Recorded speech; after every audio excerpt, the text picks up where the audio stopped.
आस बंधु कुंभीर एही मिठा जामुकोली खाओ। धन्यवाद बंधु, एते स्वादिष्ट फल मु केबे खाई नथिली। जानिच मु आजी बहुत मिठा जामुकोली खाइली, मो बंधु मांकड़ मते देइथिला। सतरे एते मिठा थिला कि? जदि से एते मिठा जामुकोली प्रतिदिन खाउची तार कलिजा तो आहुरी मिठा हेइथिबो। मु तार कलिजा खाइबाकू चाहे। ना, से मोर भल बंधु, मु ता सह विश्वासघात करि परिबि नाही। जदि तुमे मोते सतरे भल पाओ ताहले ताकू घरकू नहीं आस।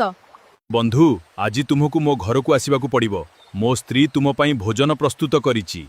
हि हि सतरे ताहले चलो मु तुम सह जीवी। मांकड़टी पिठी उपरे बसीगला एवं दुहे नदी मझीकू गले। बंधु, मोते क्षमा कर, मोर स्त्री तुम कलिजा खाइबाकू चाहूची। ए हे बंधु, मते आगरू कहिलोनी? मु तो मो कलिजा को गछरे छाड़ी आसची। चल प्रथमे सेठारु नहीं आसीबा। अरे मूर्ख कुंभीर, केही केबे निज कलिजा को गछरे रखी आसे कि? तुमे बंधुत्व सह विश्वासघात करिछ। एथिरु आमे शिखिले जे उपस्थित बुद्धि ही सबुठारु बड़ शक्ति।